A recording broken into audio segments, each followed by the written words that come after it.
Bienvenue dans cette nouvelle édition du Morning News. Au sommaire, la MONUSCO poussée vers la sortie en République démocratique du Congo. Des manifestations d'organisations de la société civile et des populations contre la présence des casques bleus dans le pays ont fait une trentaine de morts depuis août dernier. Son avenir en territoire congolais semble scellé. Le président Félix Tshisekedi parle d'un retrait début 2024. Le Royaume-Uni, une fois de plus invité à restituer les Chagos à Maurice. En février 2019, la CPI avait donné raison à Maurice en ordonnant aux autorités britanniques de restituer l'archipel, un jugement qui depuis n'a pas été mis en application. À la tribune des Nations Unies, le Premier ministre mauricien Pravin Gordhan a tenu à le rappeler. Et puis, les contrôleurs aériens de la SECNA suspendent leur grève pour une durée de 10 jours.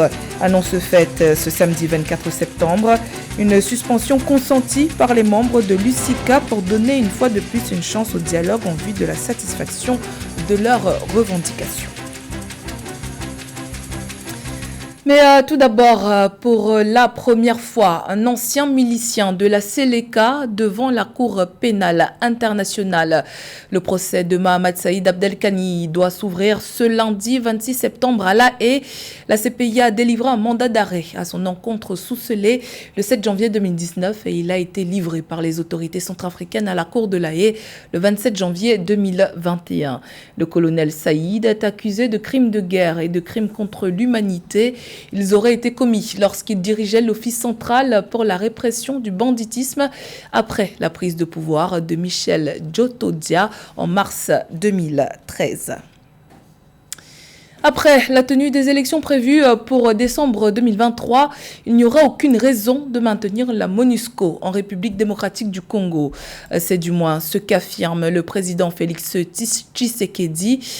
Si aucun calendrier précis n'a été annoncé, le président Tshisekedi a marqué sa préoccupation quant à la capacité de la force onusienne à endiguer les violences perpétrées par le groupe M23 à l'est du pays.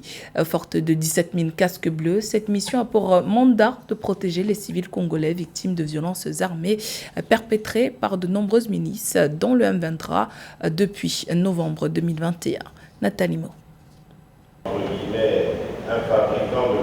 Le président Félix Tshisekedi maintient que le retrait de la mission de l'Organisation des Nations Unies pour la stabilisation en République démocratique du Congo, la MONUSCO, doit s'effectuer avant fin 2024.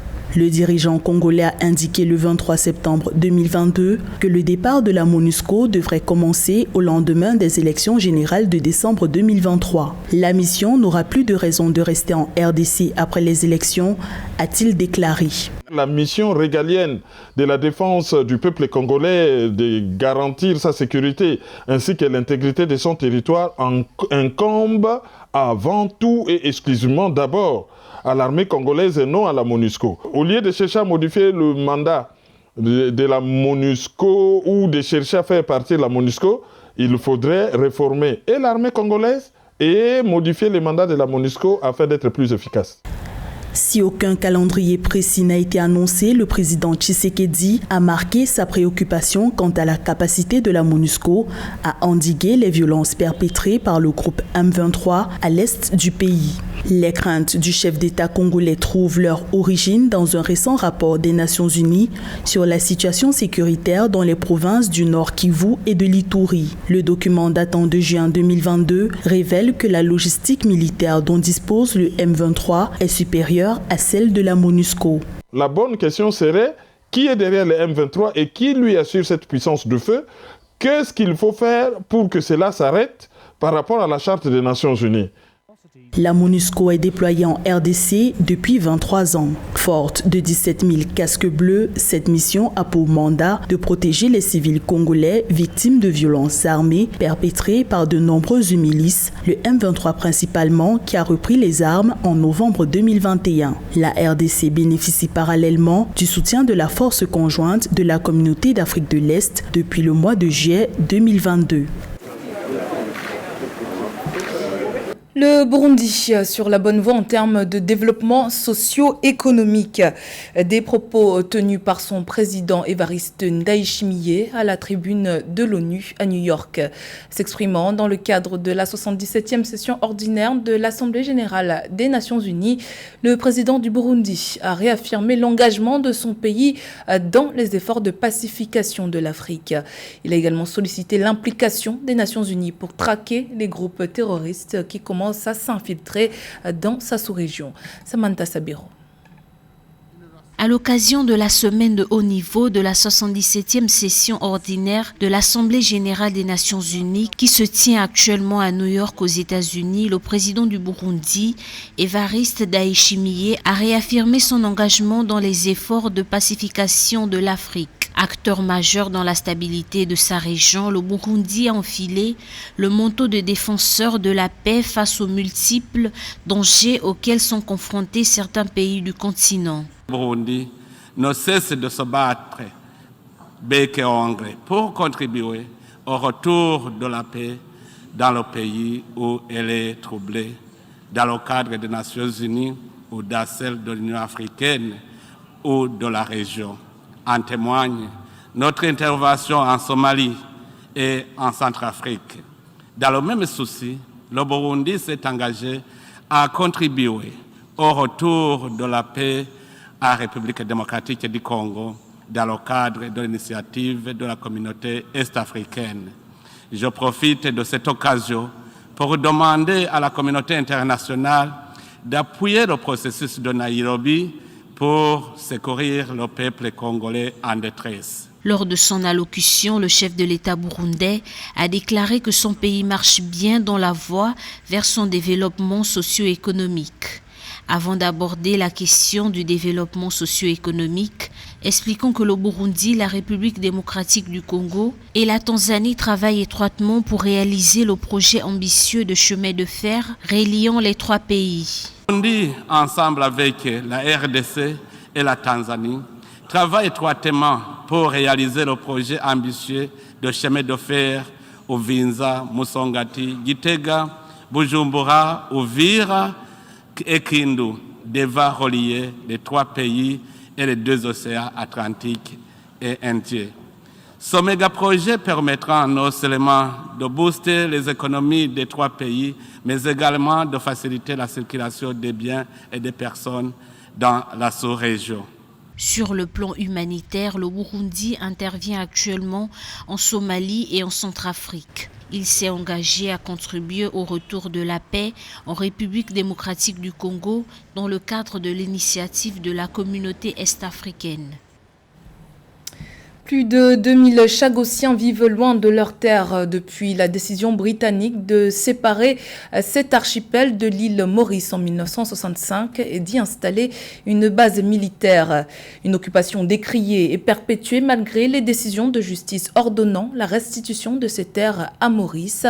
Situation que le Premier ministre de Maurice, Pravin Joknot, a dénoncée à la tribune de la 77e Assemblée générale des Nations unies. Séverin Douque. Pravin Kumar Junot, Premier ministre, ministre de la Défense, de l'Intérieur et des Communications extérieures, ministre de Rodriguez, des îles extérieures et de l'intégrité territoriale de Maurice, appelle à la décolonisation totale de son pays. À la tribune de la 77e Assemblée générale des Nations unies le 23 septembre, Pravin Kumar Junot a fustigé l'occupation de la région de Chagos par des Britanniques. Une occupation à l'origine de l'expulsion de plus de 2000 Chagossiens vers l'île Maurice et les Seychelles. Despite UNGA resolution, which required the colonial administration. Malgré la résolution de l'Assemblée générale de l'ONU qui exigeait de l'administration coloniale de se retirer dans les 6 mois suivant la date de son adoption, cette partie de notre territoire reste occupée aujourd'hui. Cette situation retarde encore la mise en œuvre de notre programme de réinstallation, en particulier pour les Mauriciens d'origine tchakosienne qui ont été déplacés de force dans les années 1960. From there in the 1960s. La Cour internationale de justice avait rendu le 25 février 2019 une décision stipulant que les Britanniques devaient mettre fin, dans les plus brefs délais, à l'administration de l'archipel, ajoutant que le processus de décolonisation de Maurice n'avait pas été validement mené à bien. décision que le Premier ministre a rappelée à l'Assemblée générale des Nations unies, ainsi que la résolution 73/295 de l'Assemblée générale et l'arrêt de la Chambre spéciale du Tribunal international du droit de mer du 28 janvier 2021 qui ont confirmé que l'archipel de Chagos faisait partie du territoire de Maurice.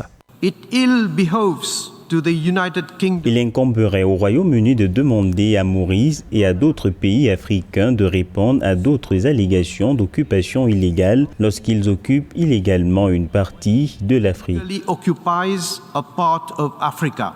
Le Premier ministre de Maurice a demandé instamment à la nouvelle Première ministre britannique Liz Truss de soutenir l'achèvement de la décolonisation de son pays et la réinstallation des anciens habitants de Chagos, comme l'exige le droit international. La Guinée-Bissau célébrait ce samedi 24 septembre le 49e anniversaire de son indépendance. À l'occasion de cette célébration, le président Umaru Sissoco Embalo a adressé un message à la nation dans lequel il a salué les progrès réalisés sur le plan de la diplomatie au cours des 2 dernières années. Le président Embalo veut profiter de la stabilité actuelle de son pays pour amorcer une transformation infrastructurelle dans le domaine de l'énergie, notamment. Nathalie Mo. Le 24 septembre 2022, la Guinée-Bissau a célébré le 49e anniversaire de son accession à l'indépendance. Pour l'occasion, le président de la République, Umaru Sissoco Embalo, a adressé un message à la nation. Dans son discours, il s'est félicité du chemin parcouru au cours des 2 dernières années, saluant les progrès réalisés sur le plan de la diplomatie. Au cours de la période mentionnée, la Guinée-Bissau a été réhabilitée dans sa souveraineté et sa crédibilité internationale. A recente crise no mercado internacional de energia desencadeou Un peu plus de 2 ans de mandat présidentiel, la Guinée-Bissau a réussi à faire un parcours international remarquable. En fait, nous avons pleinement restauré l'image de notre pays en Afrique et dans la communauté internationale dans son ensemble. Guiné-Bissau não poderia ser a exceção. Compatriotas, Après son retour sur la scène diplomatique, la Guinée-Bissau envisage désormais son réveil économique. Le président Embalo souhaite que l'amélioration de la gouvernance stimule la croissance dans le pays. Lutte contre l'inflation, développement du secteur agricole et assainissement de l'assiette fiscale sont les chantiers prioritaires du dirigeant bissau-guinéen. caros compatriotas, la célébration du 24 septembre Le gouvernement, par des mesures fiscales, perd une partie des recettes qu'il aurait dû percevoir, cherchant ainsi, dans la mesure du possible, à réguler les prix des produits alimentaires de base ainsi que le coût des services indispensables au quotidien des Guinéens. En plus de ces mesures fiscales du gouvernement, il est attendu que l'intensification de la production agricole vivrière par des familles elles-mêmes contribuera à atténuer l'impact social de l'inflation sur le marché alimentaire. que já foi percorrido, medir os sucessos. La Guinée-Bissau, ex-colonie portugaise d'Afrique de l'Ouest, a proclamé unilatéralement son indépendance le 24 septembre 1973. Le président Umaru Sissoco Embalo veut profiter de la stabilité actuelle pour amorcer la transformation infrastructurelle du pays dans le domaine de l'énergie notamment. Le chef d'État annonce un saut qualitatif important dans la fourniture de l'énergie électrique avec la mise en route du projet énergétique de l'Organisation pour la mise en valeur du fleuve Gambie en décembre 2023. Après 48 heures de grève ayant fortement perturbé le trafic aérien dans plusieurs aéroports ouest-africains, l'Union des syndicats des contrôleurs aériens de la SECNA a annoncé samedi 24 septembre la suspension de la grève pour une durée de 10 jours. L'USICA souhaite ainsi donner une chance aux négociations entamées avec le Premier ministre ivoirien Patrick Hachi, le ministre sénégalais des infrastructures et des transports terrestres Amadou Mansour Faye et le directeur général de la SECNA, Mohamed Moussa. Le point sur leurs revendications dans ce sujet d'Eugène Chema et Bibou Absan. Des passagers désorientés à Abidjan, Ouagadougou, Bamako, Douala, Lomé, Dakar. La grève des contrôleurs aériens entamée vendredi a bien sûr pris plusieurs voyageurs qui ont vu leur vol annulé par les compagnies aériennes. Samedi, le syndicat à l'origine de cette perturbation du trafic, l'Union des syndicats des contrôleurs aériens de la SECNA, a annoncé la suspension de la grève de ses membres pour 10 jours grâce à l'implication des autorités des pays membres de la SECNA qui s'engagent à œuvrer auprès de la direction générale nationale pour l'examen de leurs doléances. Nous avons rencontré le secrétaire général du syndicat des aiguilleurs du ciel de Côte d'Ivoire, le SYNACSI, qui est membre de l'USICA et qui a suivi les négociations. Le syndicat défend l'amélioration des conditions de travail d'environ 700 contrôleurs aériens.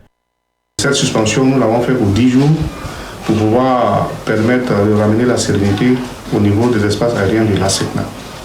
Actuellement, nos attentes au niveau de la direction générale sont basées sur 8 revendications et ces 8 revendications-là sont essentiellement autour de 3 axes. Le premier axe, c'est l'épanouissement professionnel, ensuite le renforcement des capacités professionnelles et enfin le plan de carrière du contrôleur de la circulation aérienne. Donc la prise en compte de ces différentes préoccupations nous permettrait de mettre un terme définitif à cette crise. Il faut rappeler que le préavis de grève en lui-même a été déposé depuis le 25 juillet 2022. L'Agence pour la sécurité de la navigation aérienne en Afrique et à Madagascar, ASECNA, compte 18 États membres, essentiellement des pays d'Afrique de l'Ouest et d'Afrique centrale, ainsi que les Comores et Madagascar. Elle gère ainsi les aéroports de ces pays, hormis la France, pays membre de l'ASECNA, mais d'autres des aéroports ne sont pas gérés par l'institution. Sur l'ensemble des 16 millions de kilomètres carrés qui sont gérés par l'ASECNA, le trafic a globalement repris, mais nous avons encore des difficultés dans certains centres ATS.